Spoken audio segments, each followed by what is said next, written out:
네, 우리를 참으로 사랑하시고 우리의 앞길을 한치의 오차도 없이 인도하고 계신 하나님께서 오늘 여러분들을 이 자리에 예배하도록 부르신 줄 믿습니다. 우리 수련회 때 많이 불렀던 찬양이죠. 우리 나의 부르심이라는 찬양 이렇게 부르면서 왜 이렇게 저같이 부족한 자에게 하나님께서 말씀을 전하게 하셨을까? 좀 이렇게 감사하기도 하고 여러분들에게 좀 미안하기도 한 순간이었어요. 그래서 간절히 바라기는 이 부족한 자를 통해서 하나님이 여러분들의 마음에 또 인생에 말씀 해주시기를 간절히 축복합니다. 제가 아시는 분들은 아시겠지만 먹고 있는 약이 있어요. 그래서 그 약의 부작용 중에 하나가 이제 입이 마르는 거거든요. 그래서 이렇게 물 한 모금 마시고 시작할게요. 그래서 제가 물을 좀 자주 마시더라도 양해해 주세요. 그렇게 심각한 약은 아니고 약은 아니 걱정 안 하셔도 돼요.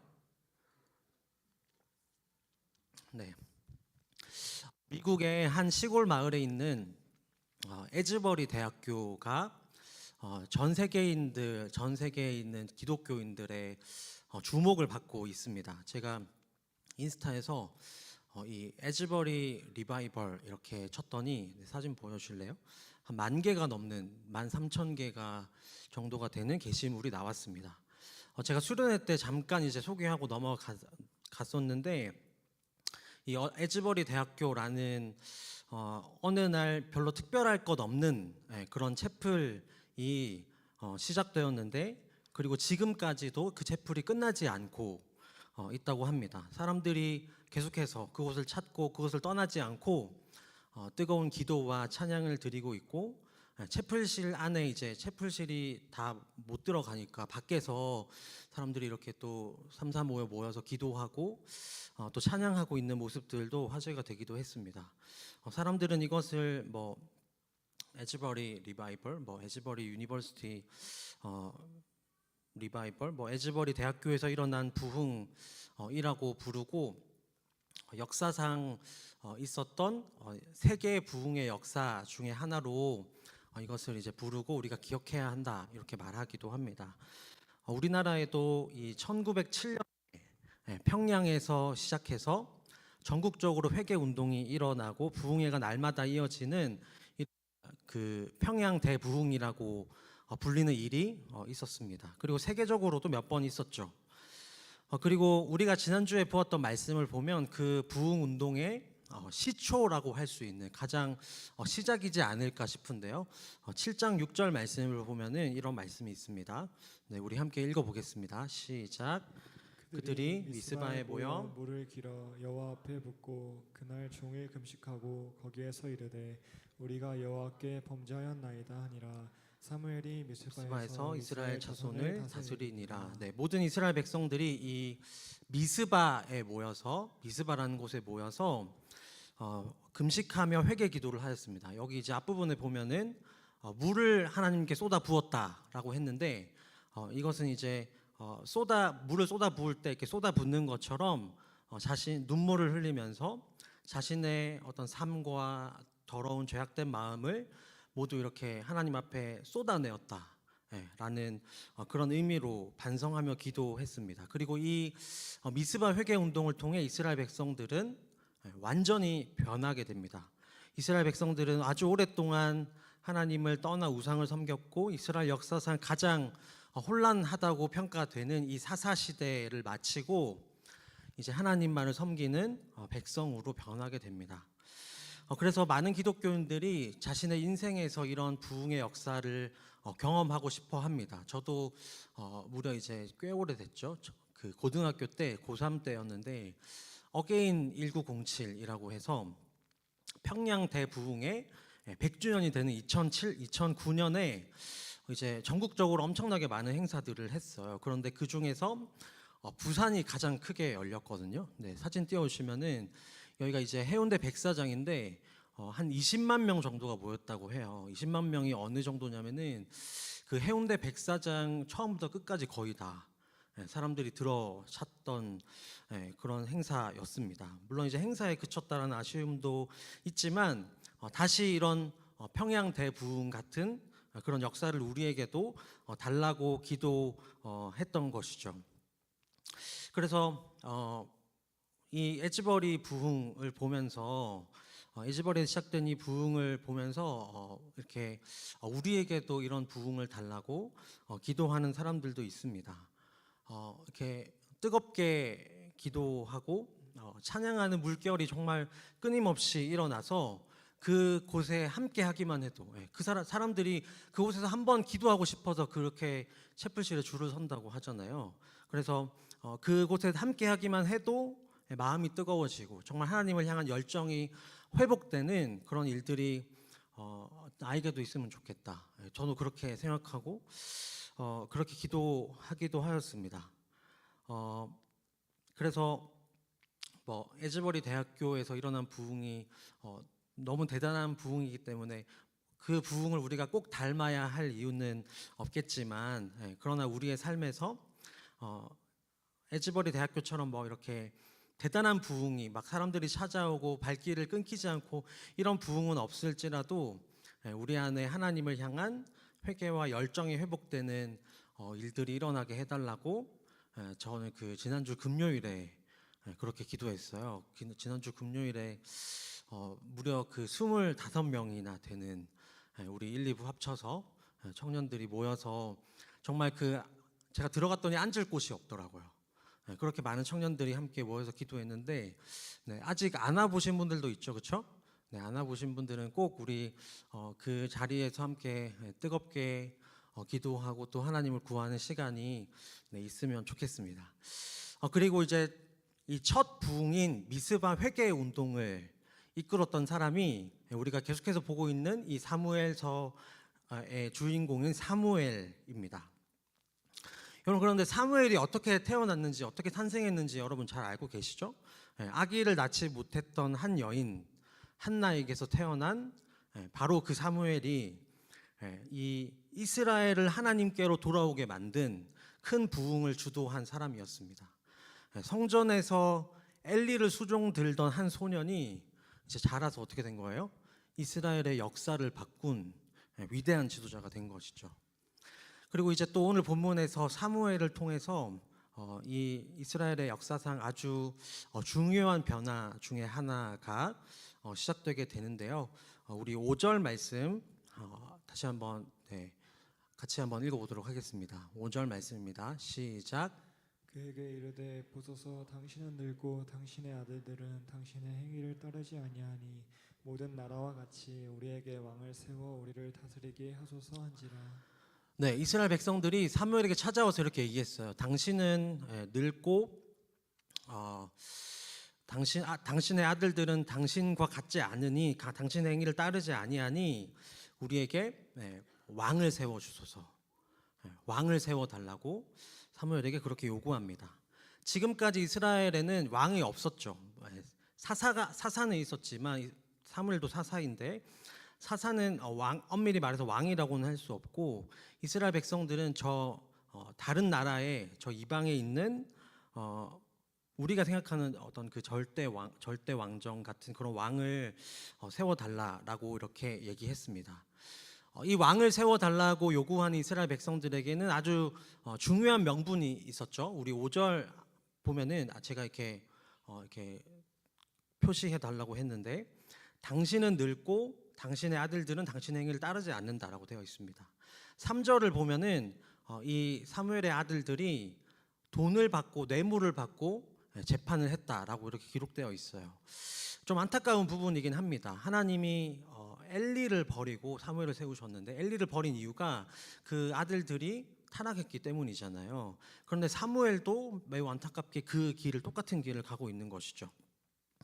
이런 모습을 보면 부모 이기는 자식 없다고 그런 말이 정말 맞는 말인가 보다. 사무엘 같은 지도자에게도 이런 일이 있었다는 게 참 놀랐습니다. 그런데 하나님은 이 백성들의 요구에 대해서 이렇게 반응하십니다. 우리 7절 말씀 함께 읽어보겠습니다. 7절 말씀 시작. 여호와께서 사무엘에게 이르시되 백성이 내게 한 말을 다 들으라. 이는 그들이 너를 버림이 아니요 나를 버려 자기들의 왕이 되지 못하게 함이니라. 네. 이스라엘 백성들은 사무엘의 아들들이 타락해서 당신은 이제 늙었기 때문에 우리에게 새로운 왕을 뽑아달라라고 말했는데 하나님 뭐라고 말씀하시나요? 네, 7절을 다시 띄워주실래요? 네, 너를 버림이 아니고 나를 버림이다. 네, 하나님을 버린 것이다 라고 이렇게 말씀하십니다. 하나님은 이미 이 이스라엘 백성들의 시커먼 속내를 알고 계셨습니다. 이스라엘 백성들은 뒤에 가서 그들의 진짜 속셈을 밝히는데요. 우리가 아까 방금 읽었던 말씀인데 20절 말씀 다시 한 번 더 읽어보도록 하겠습니다. 네, 시작. 우리도 다른 나라들 같이 되어 우리의 왕이 우리를 다스리며 우리 앞에 나가서 우리의 싸움을 싸워야 할 것이니이다 하는지라. 네, 여러분 이게 이스라엘 백성들의 진짜 마음입니다. 우리도 다른 나라들 같이 돼요. 우리의 왕이 우리를 다스리며 우리 앞에 나가서 우리의 싸움을 싸워줄 왕이 필요하다라는 것이죠. 여러분 여기에 생략된 말이 있습니다. 뭘까요? 이스라엘 백성들이 숨기고 싶은 건 뭘까요? 그런 거죠. 하나님 빼고 하나님 이제 그만 좀 나서시고 하나님은 이제 저기 사무엘처럼 저기 뒷방에 계시고 대신에 우리의 왕이 우리가 원하는 우리의 싸움을 싸워줄 왕이 우리의 왕이 되게 해주십시오 라는 것이죠. 여러분 이스라엘 백성들은 하나님을 아주 까다로운 신이라고 평가했을 것입니다. 아마도 사무엘서 4장에 보면 우리가 보지는 않았는데 사무엘 4장에 보면은 이스라엘과 블레셋이 전쟁을 한 이야기가 나와요. 그때 이제 이스라엘 백성들이 어떻게 했냐면 전쟁이 이기기 위해서 성막에 고이 모셔둔 법궤를 가지고 나옵니다. 제가 지난주에 법궤에 대해 설명한 적이 있는데 기억 못 하시겠죠? 쉽게 말하면 법궤는 하나님의 임재의 상징입니다. 그렇죠? 그 법궤 뚜껑에 있는 그렇죠? 법궤 뚜껑에 그 천사들이 조각돼 있는데 천사들이 날개를 펴고 있는 그 밑에 시은좌라고 부르는 은혜가 임하는 자리라고 부르는 그곳에 하나님이 임재해 계신다 그랬잖아요. 그래서 이스라엘 백성들이 법궤를 가지고 간 것은 하나님을 데리고 간 거예요. 전쟁에 이기기 위해서 하나님을 모시고 간 거죠. 마치 우리가 어릴 때 우리 아빠 데리고 가듯이 우리 아빠가 더 키가 크고 더 힘이 세다고 이렇게 싸우는 것처럼 이스라엘 백성들도 제일 센 거 가지고 간 거예요. 그런데 결과는 어떻게 됐느냐? 이스라엘 백성들이 완전히 깨집니다. 그냥 진 것도 아니고 아주 많은 사람들이 죽었고 법궤를 가지고 나온 제사장들도 죽었고 법궤는 빼앗기고 그 소식을 들은 대제사장 엘리는 충격을 받고 뒤로 넘어져서 목이 부러져서 죽고 맙니다. 여러분 이스라엘 백성들이 법궤를 가지고 나올 때 아주 심플하게 생각했어요. 우리가 하나님의 임재의 상징인 법궤를 가지고 오면 언약궤를 가지고 오면 하나님이 당연히 우리와 함께 하시겠지. 그럼 우리는 전쟁에서 이길 수 있겠지 라고 생각한 거죠. 마치 우리가 뭐 무기로 사용할 때 총을 쏘면 총알이 나가는 것처럼 컴퓨터에서 입력하면 출력 나오듯이 하나님을 사용하려 한 것이죠. 여러분 그래서 이스라엘 백성들이 이런 표현을 사용하는 거예요. 우리의 왕, 우리의 싸움, 우리를 위해 우리를 다스려 줄 왕, 하나님처럼 까다롭고 우리가 뭔가 뭐 이렇게 귀찮고 이런 것들 빼고 하나님 없이 우리가 우리의 싸움을 하겠다, 하나님으로부터 자유를 원한다 라는 것이 왕을 요구하는 이스라엘 백성들의 마음속에 들어 있었다는 거죠. 그런데 하나님은 이 이스라엘 백성들의 본심을 이렇게 규정하십니다. 우리 8절 말씀 함께 읽어보겠습니다. 8절입니다. 시작. 내가 그들을 애굽에서 인도하여 낸 날부터 오늘까지 그들이 모든 행사로 나를 버리고 다른 신들을 섬김없이 내게도 그리하는도다. 네, 하나님 뭐라고 하시나요? 다른 신들을 섬김같이라고 하십니다. 하나님은 그것을 우상 숭배로 규정하십니다. 왜 그럴까요? 그들의 본심은 내가 원하는 대로 내 욕망과 소원을 들어줄 새로운 하나님이 필요하다라는 것이기 때문이죠. 여러분, 이것이 바로 우상 숭배의 본질입니다. 여러분, 이스라엘 백성들의 그 이전의 종교 생활에 대해서 얘기하자면 그 가나안의 족속들도 마찬가지고 한꺼번에 많은 신들을 섬겼어요. 이스라엘 백성들도 하나님을 믿으면서 하나님도 섬기고 우상도 섬겼어요. 다신교 사회였죠. 그래서 하나님께 제사도 드리고 우상의 신전에 찾아가서 우상도 섬겼죠. 여러분, 예언서에 보면 하나님이 그렇게 말씀하시잖아요. 이제 제사 좀 그만 드려라 제발. 내가 피에 환장한 신인 줄 아느냐. 수많은 절기를 너희들 다 지켜서 뭐하냐. 그것을 통해서 너희가 하나님을 더 알아가는 것도 아니고, 그 절기를 통해서 약한 사람을 도와주고 함께 즐거워하라는 하나님의 명령도 따르지 않으면서 그 수많은 절기를 지켜서 뭐하냐라고 말씀하시는 거예요. 여러분, 그러면 이스라엘 백성들이 그 다신교를 통해서 하나님도 섬기고 우상도 섬기는 이스라엘 백성들이 이루려 한 것은 무엇이었을까요? 여러분, 지금으로 치면 그런 거죠. 교회도 다니면서 무당에게 찾아가서 점도 치고 뭐 이렇게 굿도 하고 그런 거죠. 여러분, 그들의 진짜 속셈은 무엇이었냐면 마치 쇼핑하듯 하나님을 그리고 하나님의 능력을 소유하고 싶었던 욕망입니다. 마치 아이템처럼 필요할 때마다 바꾸어서 사용할 신들이 필요했던 거죠. 전쟁에 나갈 때는 전쟁에 능한 여호와라는 신을 우리가 데려가고, 비가 안 올 때는 바알, 자식을 많이 낳기 위해서는 아세라, 이렇게 신들을 각자의 능력에 따라 분류해 놓고 필요에 따라서 다르게 사용했어요. 여러분, 그리고 이 욕망은 결국 어디로 나아갈까요? 잘 되고 싶고 부자가 되고 싶고 높은 곳에 오르고 싶은 욕망을 실현하기 위한 것이죠. 여러분, 부족함 없이 사는 것 좋은 일이죠. 행복하게 살고 싶지 않은 사람 세상에 어디 있겠어요? 그렇죠? 좋은 집에도 살고 해외여행도 다니고 좋은 음식도 부족함 없이 먹는 삶이 무조건 나쁜 삶이라고 할 수는 없죠. 여러분, 그러나 저는 아주 작은 차이를 통해서 아주 많은 것이 달라진다고 생각하는데, 그것이 목적이 되는 순간, 그것이 우선순위에 오르는 순간 악한 짓도 마다하지 않는 것이 인간이라고 생각합니다. 여러분, 스카이캐슬 혹시 보셨나요?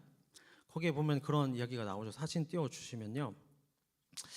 저는 이제 실화라고 해서 더 놀랐는데, 이 초등학생 아이들이 학원 이제 쉬는 시간에 편의점에 들어가서 도둑질을 합니다. 그런데 이 편의점 주인이 그걸 알고 있으면서도 가만히 있어요. 아무 행동도 하지 않고 마치 그 아이들이 정상적인 행동을 하고 있는 것처럼 가만히 있어요. CCTV도 있고 얼마든지 잡으면 잡을 수 있는데 모른 척합니다. 왜 그러죠? 나중에 부모들이 와서 다 변상을 해주기 때문이죠. 그래서 그 주인공인 그 이태란이 이 일에 대해서 따지니까 부모들이 뭐라 그래요? 아이들이 학원에서 받는 스트레스를 푸는 거라고. 그래서 내가 돈으로 갚아주지 않냐고 이렇게 얘기합니다. 여러분, 이게 무슨 상황이에요 지금? 범죄를 돈으로 해결하는 것이죠. 여러분, 많은 부모님들이 그렇게 생각합니다. 우리 아이의 인생에서 어떠한 위기도 어떠한 고난이나 고생도 만나지 않게 해주려고 부모님들의 그 잘못된 사랑이 만들어낸 결과입니다. 그렇죠? 여러분, 아주 극단적인 예지만 우리 안에 다 이런 마음이 있습니다. 힘들이지 않고 부자가 되고 싶은 마음, 내가 하고 싶은 것은 무엇이든지 하고 싶은 마음이 우리 안에 있습니다. 그런 욕심이 있습니다. 그러나 여러분, 우리가 그런 삶을 진짜로 살 수 있을까요? 혹시 그렇게 사신 분 있나요? 지금 이 자리에? 아마 없을 겁니다. 또 여러분, 내 옆에, 내 뒤에, 내 주변에 나보다 더 힘들고 어려운 수많은 사람들이 있습니다. 여러분, 그들의 고통과 고난을 모른 척하고 나 혼자 앞으로 달려나가는 게 여러분 정말로 정상적인 삶일까요? 여러분, 우리가 자본주의 사회를 살아가면서 우리도 모르게 굶는 사람들이 생기고 우리가 더 올라가기 위해서 다른 사람을 짓밟아야 하는 그런 상황이 안 생길 수가 없습니다. 여러분, 그럼에도 불구하고 나는 잘 살고 있다고 착각하고 있는 것은 아닐까요? 여러분, 이스라엘 백성들도 마찬가지였습니다. 더 많은 곡식을 수확하기 위해서 바알 신전에 들어가서 바알을 섬겼어요. 그런데 정말로 바알을 숭배하고 그 수많은 우상들에게 제사를 지내면 풍년이 들고 부자가 되고 더 많은 돈을 벌었을까요? 그럴 리가 없죠. 오히려 부자가 되고 싶은 그 욕망을 인질 삼아서 더 많은 재물을 요구하고 더 많은 헌신을 요구했을 것입니다. 그뿐만이 아닙니다. 재산만, 내 삶의 일부만 망가지는 것이 아니라 내 삶 전체가, 나 자신이 무너져 내리는 것을 발견했을 것입니다. 여러분, 바알을 숭배하는 방법이 뭔지 아세요? 여러분, 이제 성인이니까 제가 이렇게 얘기할게요. 19금이에요. 바알이 비를 내려주기 위해서는 바알을 성적으로 자극시켜야 했어요. 그래서 바알 신전에는 무엇이 있었냐면 성전 창기라 불리는 남자와 여자들이 있었습니다. 그리고 그들과 함께 성행위를 하면 이 바알이 성적으로 자극돼서 비를 내려준다라고 그렇게 생각했어요. 그리고 그곳에 찾아간 남자들은 거기에 있는 성전 창기들, 심지어 거기에 남자도 있었는데 그 성적인 쾌락에 점점 더 중독되어 갔어요. 여러분, 그리고 그 수많은 창녀들에게서 태어난 아기들도 있었어요. 여러분, 그 아이들은 어떻게 자라고 어떤 삶을 살았을까요? 한번 상상해 보세요, 여러분. 또 바알 신전에 가서 그 짓을 하고 온 남편을 아내는 어떻게 대해야 할까요? 또 더 많은 곡식을 얻고 싶은 욕망은 필연적으로 나보다 약한 사람들을 착취하게 됩니다. 사람을 도구로 보는 거죠. 쉬는 시간은 제대로 보장해 주었을까요? 임금은 제대로 주고 일하다 다친 사람에게 적절한 보상이 있었을까요? 당연히 그렇지 않았겠죠. 여러분, 하나님은 이 우상을 섬기려는 이스라엘 백성들의 욕망을 이것과 똑같은 것으로 보십니다. 여러분, 왕도 마찬가지였어요. 하나님은 왕이 생기면 어떤 대가를 치러야 하는지 이스라엘 백성들에게 가르쳐 주셨습니다. 우리 11절부터 18절까지의 말씀에 보면 기록되어 있는데요.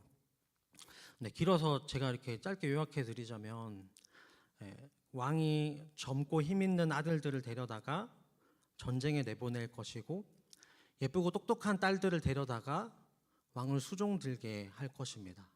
그리고 또 1년 내내 수고해서 거둔 곡식들의 그 수확물들의 가장 좋은 것을 왕은 세금으로 가져갈 것이고 자식처럼 먹이고 키운 양과 소와 가축들을 빼앗아 갈 것입니다.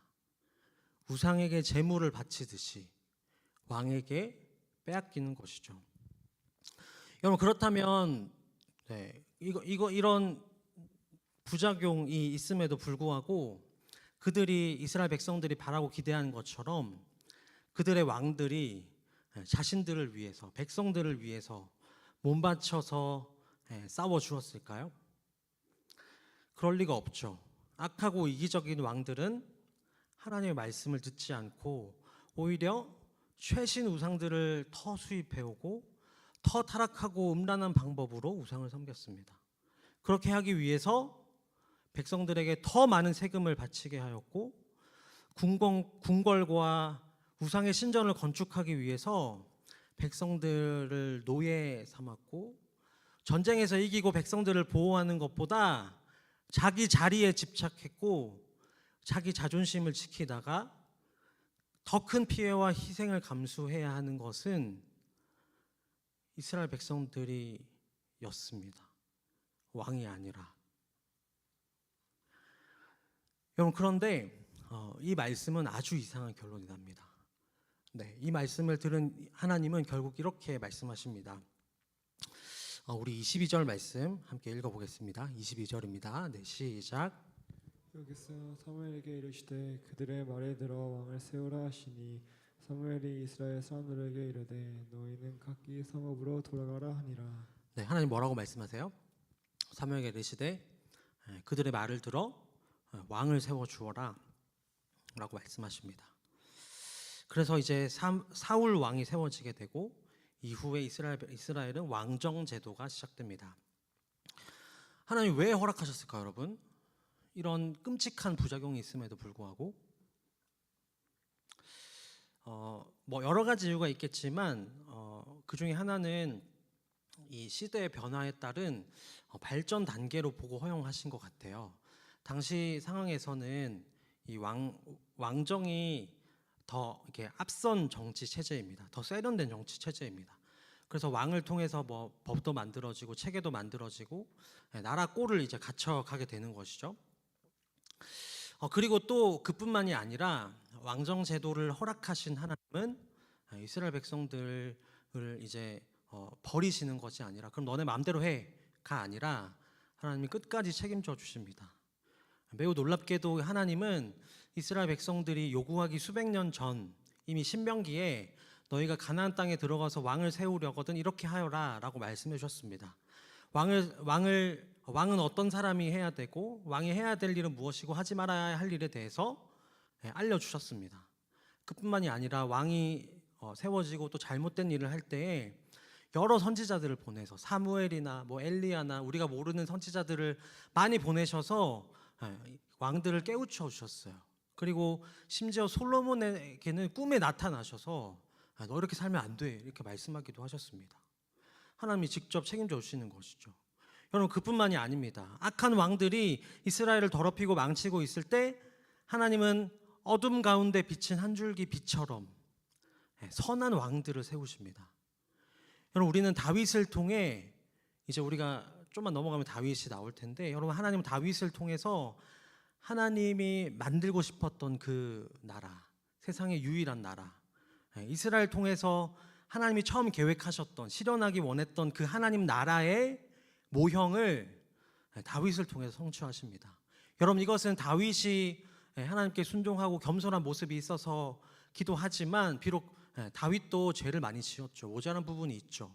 그러나 하나님이 다윗을 통해서 역사하시는 것이죠. 다윗 때 잃어버린 영토가 회복되고 주변 나라들이 찾아와서 제물을 바치면서 이스라엘을 이렇게 받들어 올리고 하나님을 배우고자 하였습니다. 또 몇 명의 선한 왕들이 있었죠. 히스기야를 통해서 성전의 예배가 회복되고 뭐 예후 같은 왕들을 통해서 악한 왕과 왕자들과 그를 따르는 무리들을 단 한 번에 처단하는 그런 심판의 역사도 나타나기도 하였습니다. 여러분, 그러나 결국 이스라엘 백성들은 722년에 바벨론에 의해서 멸망당했고 이후에 계속해서 이 이방 나라들에 의해서 고난과 고통의 세월을 보냈습니다. 또 말라기서 이후에 하나님의 말씀이 끊어지는 그런 하나님이 사라진 것 같은 그런 암흑의 시대가 한 500년 가까이 있었죠. 여러분, 그러나 하나님은 늘 암흑 가운데서 빛을 비추시고 새 일을 행하십니다. 여러분, 하나님은 스바냐서를 통해서 그 이스라엘 백성들이 고난과 하나님이 없는 듯한 그런 고통의 세월을 보낼 때 스바냐서에 보면 하나님이 이런 말씀 주셨어요. 이런 예언을 주셨어요. 우리 수련의 주제 말씀이기도 했는데요. 우리 다시 한번 다 같이 한번 읽어보도록 하겠습니다. 네, 시작. 여호와가 내 형벌을 제거하였고 내 원수를 쫓아냈으며 이스라엘 왕 여호와가 내 가운데 계시니 내가 다시는 할례당할까 두려워하지 아니할 것이라. 네, 다음이요. 그날에 사람이 예루살렘에 이르기를 두려워하지 말라. 시온아 내 손을 늘어뜨리지 말라. 네, 17절까지 읽을게요. 너의 하나님 여호와가 너의 가운데에 계시니 그는 구원을 베푸실 전능자이시라. 그가 너로 말미암아 기쁨을 이기지 못하시며 너를 잠잠히 사랑하시며 너로 말미암아 즐거이 부르며 기뻐하시리라 하리라. 아멘. 네, 여러분 아까 15절 말씀인가요? 거기에 보면 누가 계시다고 하죠? 이스라엘 왕 여호와가 내 가운데 계시다라고 이렇게 말씀합니다. 하나님이 사라진 것 같은, 우리를 위해 싸워주고 우리를 인도해줄 왕이 사라진 캄캄하고 답답한 현실 가운데에 이스라엘의 왕 여호와가 너희 가운데 계시다라고 말씀하십니다. 그가 형벌을 제거하고 원수를 쫓아냈고 다시는 두려워하지 않아도 된다라고 말씀하십니다. 그는 구원을 베푸실 전능자이시고 잠잠히 사랑하시며 기쁨을 이기지 못해서 우리의 이름을 즐겁게 부르고 기뻐하신다라고 말씀하십니다. 여러분 이 말씀은 어떤 예언의 말씀일까요? 누구를 바라본 예언일까요? 네, 바로 예수님입니다. 왕으로 오신 예수님입니다. 여러분들에게도 여러분의 왕이 필요하십니까? 여러분의 싸움을 싸워줄 왕, 귀찮게 하나님처럼 이거 해라 저거 해라 요구하지 않으시고 우리의 싸움을 싸워줄 왕이 여러분들에게도 필요하십니까? 여러분 그게 하나님이 아니라면 반드시 우리의 삶을 좀먹고 망가뜨리고 파멸에 이르게 할 것입니다. 여러분 그러나 예수님을 여러분의 왕으로 모신다면 그분이 여러분들의 이름을 알고 이름을 불러 주실 것이며 백성들을 위해 목숨을 바친 왕이 여러분들의 왕이 될 것입니다.